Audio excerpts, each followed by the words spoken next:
Hello, ladies and gentlemen, Asuka here, bringing to you another video for Conqueror's Blade, published by Porus Interactive, and, oh, well, no, not by my game. Anyway, this is the update log for July 18th, and we'll get straight into it. So, this is for the Frontier version. Still have to kind of make sure that I kind of explain this, but, so,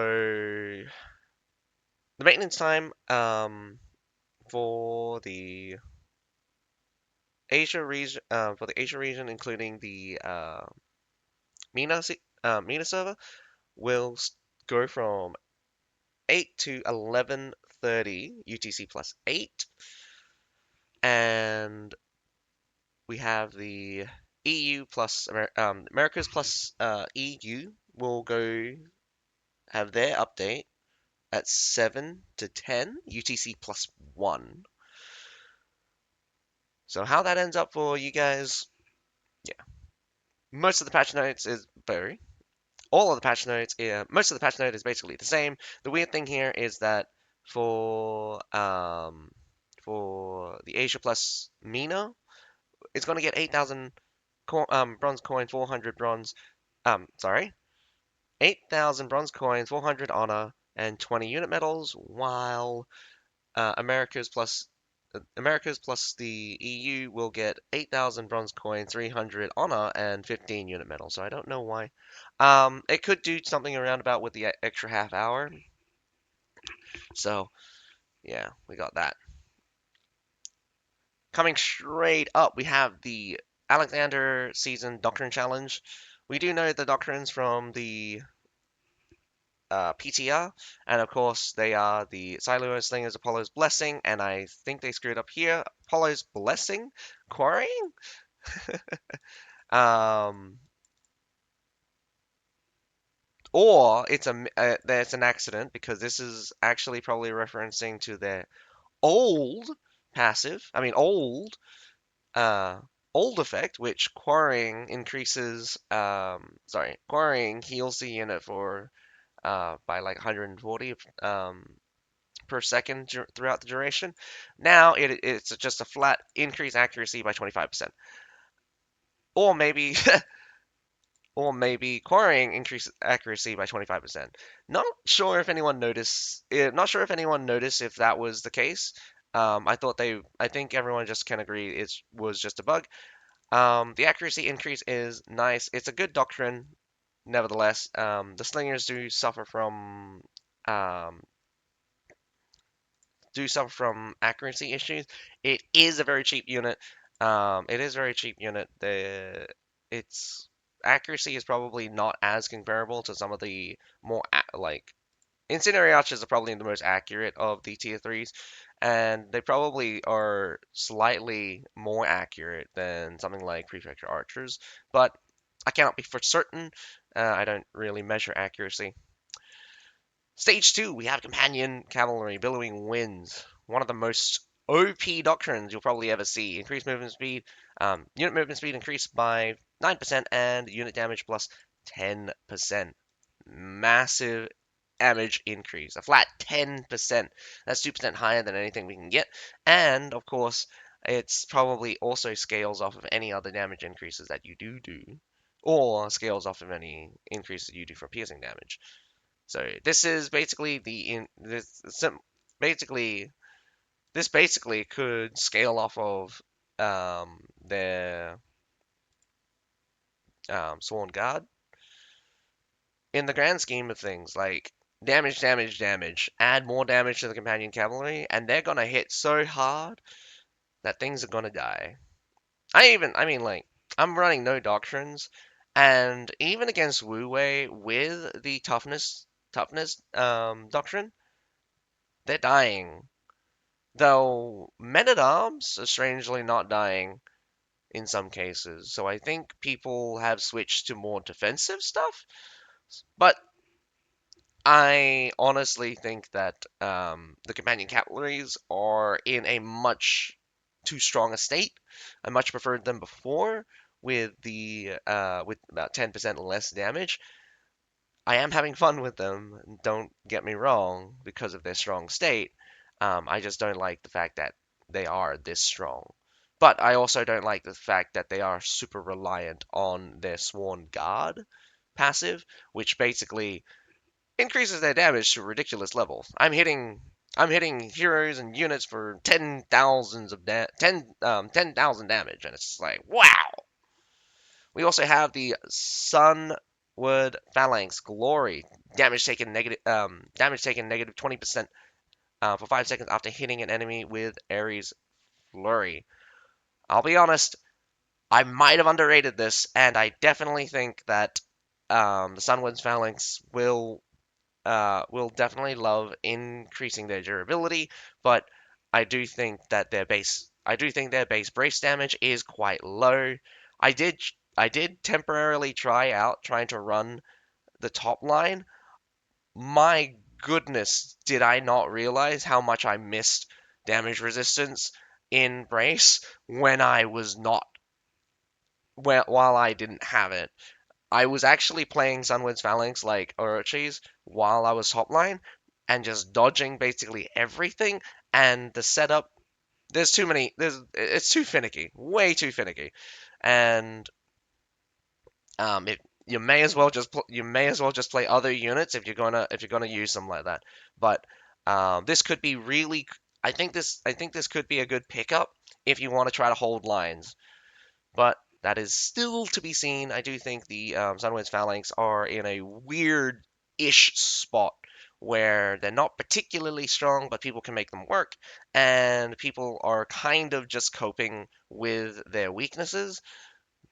That being said, I do hope people are enjoying the Sunwind's Phalanx. I do know people were upset at how weak they were, but um, I cannot fully agree or disagree to certain directions that balancing this unit. Also, for the stages 4 to 6, we have Seasonal Doctrine Selection Kit times 1. Unlock 1 stage reward for every 5 stages completed. Wow. Sorry. Unlock 1 stage reward for every 5 challenges completed, with a total of 30 challenges, including 20 Doctrine challenges for free. And the premium account provides an extra 10 challenges. Again, this setup is great. Grand Feast setup was less than desirable, mostly because the Grand Feast setup originally had made you struggle for the 3 and didn't have the option of gaining extra for the previous one. So this put consecutive seasons, or people who miss consecutive seasons at a massive disadvantage, because they will never be able to get doc all of the doctrines eventually. Basically, anyway, that's besides the point.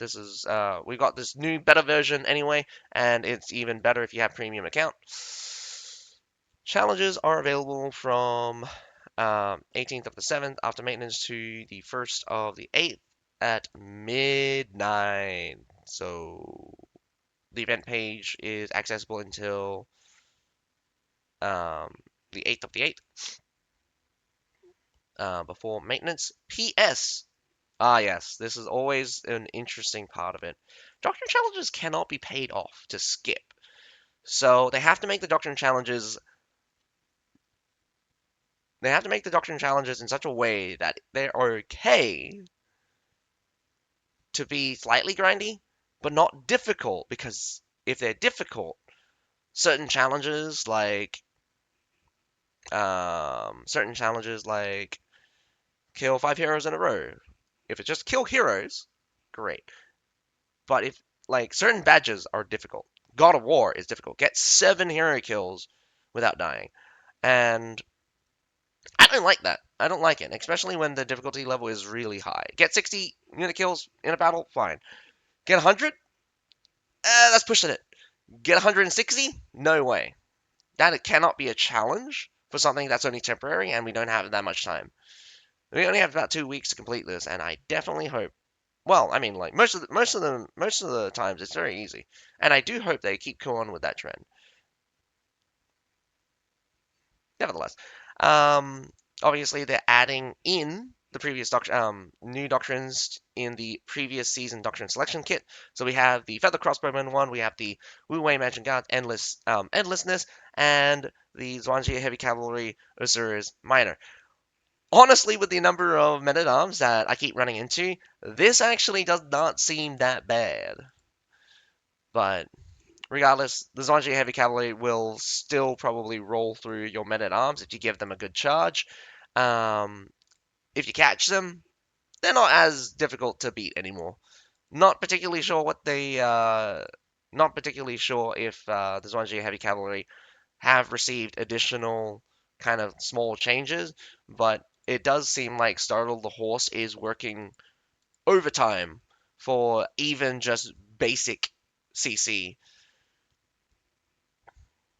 But you still got that 1 second CC immunity, which will completely cave in entire infantry lines. You time that right, and it's chef's kiss when you hit that just right.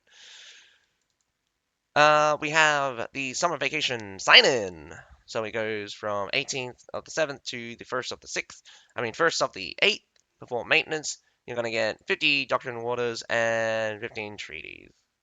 Not particularly a lot. Might be a bit stingy here for the summer vacation sign in. So we have Warfare Pack, Season Challenge Bundle Rotation. Store Warfare Pack, we have Dynasty Tyranny, and the Highlanders Season Challenge bundles are unavailable. We got Paragon Helheim Coliseum Season Challenge bundles are for sale. Honestly, I do love the Helheim and Coliseum. Paragon, unfortunately, units, although they're interesting, they're quite weak. I love using Chevaliers. I hate using Banner Guards. It's way too clunky still, even though it's nowhere near as clunky as it was on release. And I just do not like the idea of the Alchemist. They're a nice healing unit, but it's honestly still not strong enough. And even at the super cheap cost, I would never bring them because no one stays around for a fight and no one waits around to get healed unless you're getting mortared and you're getting hit by artillery. Having these girls around is kind of a wasted unit slot at the higher end of stuff.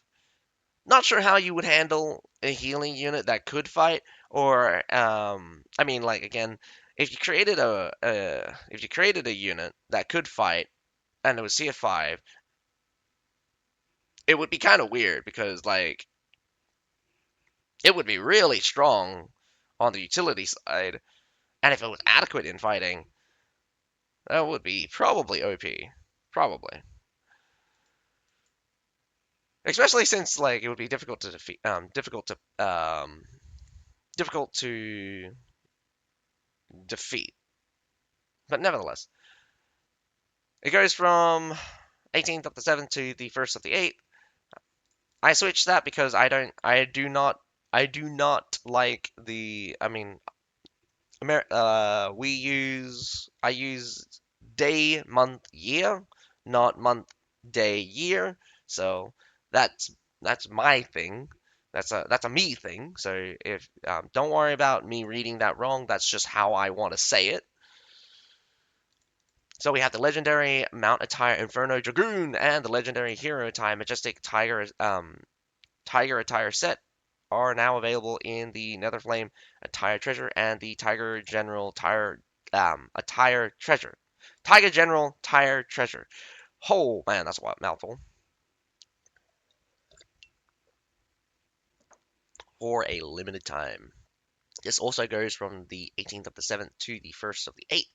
So you got some nice visuals for these guys. Very nice. Doctrine Pool Rotation. We have Pike Storm is now available for a limited time. In Pike Storm, the chance to excavate epic polearm unit doctrine is increased. It goes from 18th of the 7th to the 1st of the 8th. Again, the Pikeman Storm thing will probably have the bleed as being the most recent addition um, to the Pike lines. Don't think the Sunwaves Phalanx need I don't think the Sunwave Phalanx need the Bleed Doctrine since they'll probably one-shot most cavalry that run into them. And because they have, by testing, apparently Alan's tested this, They have a default. They have a default hit limit of two for the basic attack and two for the brace. If you go bottom line, apparently, and we've kind of realized that bottom line plus one is not as strong as we thought it was. And Alan tested this out, saying that the basic attack is still two, but the brace tick is three, which is impressive because it means that they realize that a plus one in any category needs to be careful. It's great that they're kind of realizing this, and it's kind of great that it's kind of awful that we don't realize this until we do test it, but I definitely do think that bottom line is more to do with the fact that I'm now relying more on that bottom line 15% damage resistance while in brace than anything. The damage increase from top line is not adequate enough for me to not go bottom line now. Unless I want to play like Orochi's, but I don't want to because the amount of setup, because I got to go back into brace, poke a bit, and then reposition. Constant repositioning, and it takes a long ass time to get into formation. Still, the damage in brace is just awful, so I don't stay in brace for very long if I'm not going to stick out into the fight. Adjustment and optimization. System adjustment and optimization. UI. Oh man, I'm just repeating. UI adjustments. Adjusted and optimized the sequence of parts of the leveling in waging war. Optimize the display for the opening time of rank battle. Very cool. So we get a countdown. I want to see what happened with the waging war. They might have changed how they scroll through. Adjusted the distribution and density of merchant bandits in the portfolio region. Adjusted the distribution of the wayward inns in the portfolio region. Again, the portfolio region is divided by a massive river, which is a pain in the butt. Fix the issue. So bug fixes and optimization. Fix the issue where the segue skill of bagpipers had a small chance of not applying the immunity effect to heroes. I've seen that several times, but I thought that was just because it was hitting the limit on the number of units it was applying. So sometimes you need to reset that. So a little bit buggy. Fix the issue where some units were unable to climb ladders. Oh, that's wrong. Fix the issue where the four-piece effect of the Black Sun. Basically, the Nodachi's epic set did not apply to the second normal attack. I do believe that I've not experienced this,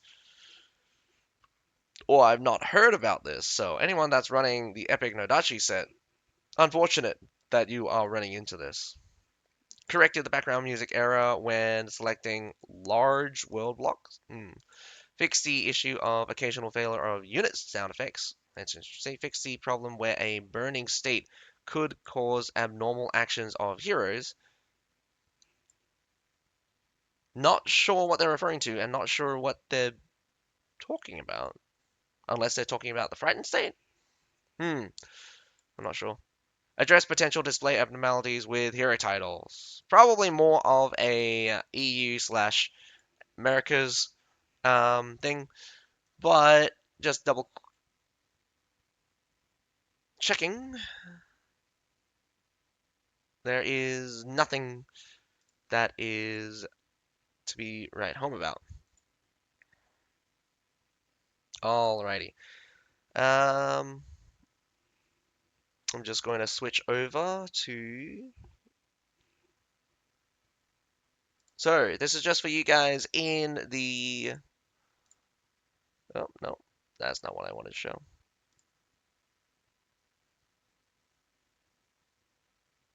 There we go. So, for those of you in the Americas and the EU, you got what you wanted. You got the rank battle schedule adjusted. This is very important for you guys, so here we go. So, the rank battle schedule adjustment, go rank battle experience has always been blah blah blah blah blah blah blah blah blah blah. The time slot during the peak hour on weekdays is too short to meet the time requirements of players in different time zones. The weekend time slot is hardly player friendly, making it difficult for players to fully enjoy battles during their weekend leisure time. Part of the time slot of rank battle on weekend overlap those of territory war, providing So again, whoever made the hours probably didn't look at colliding events and stuff, but here we go. European peak hour. We have 2200, so you get 2 hours on the Tuesday after Territory Wars, probably after Territory Wars. You got it from on Wednesday. You get it from 8 to midnight. So 8 to midnight. Ooh, so they closed it for Monday still. They added additional time slot for Tuesday after Territory War, and we're back in business for Wednesday to Friday from 8 till midnight. I think sorry, 10 to midnight. No, 8 to midnight. Yeah. For the Americas peak hour, again we got 5 to 7 a.m. Interesting. Um, this is probably because this is UTC plus one. That would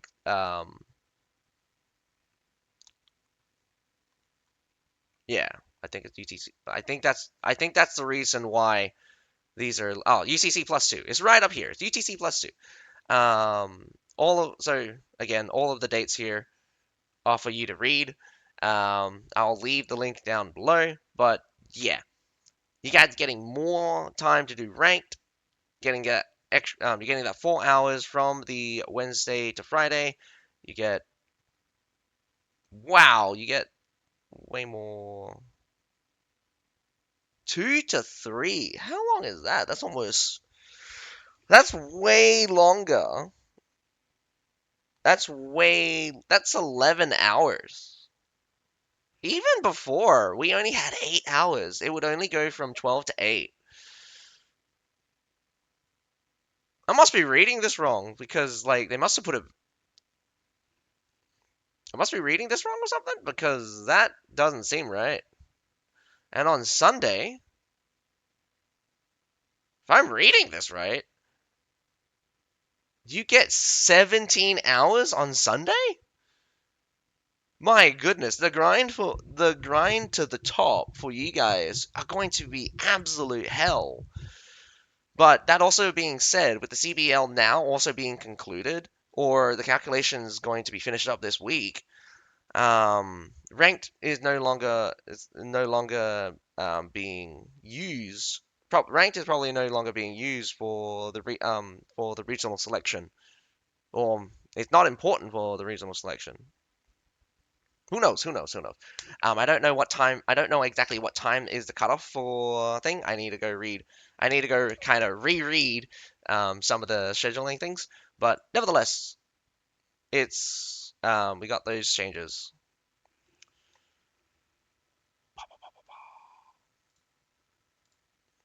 And so yeah, I hope you guys enjoyed the video. I'll keep updating you on I'll keep updating you on any news updates that do happen, and I hope that you guys are still having fun with Conqueror's Blade, and definitely do think that feedback and suggestions need to still keep coming in if you guys want anything to change. I don't think it's going to be easy. I definitely do think that the developers have their own ideas. Gonna have to try to convince them somehow. And I really do hope that we get back to a better game. Right now, there's still a lot of fixing. Balance changes are coming in too slow, especially for older units. We still have very strong, very overperforming units, and the environment is still very hit or miss. Sometimes you can have some fun. Sometimes you'll just get shafted with a death ball, or in general, no one's really working together. But that could just be my gaming experience. So I hope you guys enjoyed the video. But other than that, my name is Atsuka. Have a nice day. Bye for now.